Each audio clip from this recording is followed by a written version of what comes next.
৭ই নভেম্বরের সিপাহী জনতার বিপ্লব ছিল শেখ মুজিবুর রহমান, আওয়ামী বাকশালী ও ভারতের বিরুদ্ধে বিদ্রোহ।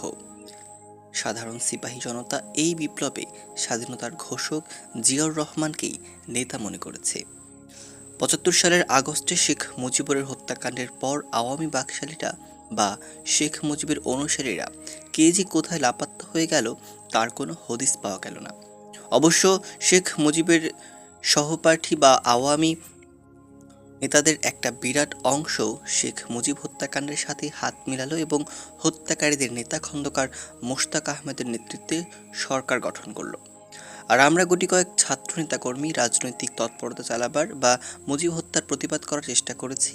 তারাই ৭৫-এর ৭ই নভেম্বর বিক্ষুব্ধ সিপাহী জনতার বিদ্রোহ দেখে ভয়ে পালিয়ে ভারত চলে গেলাম।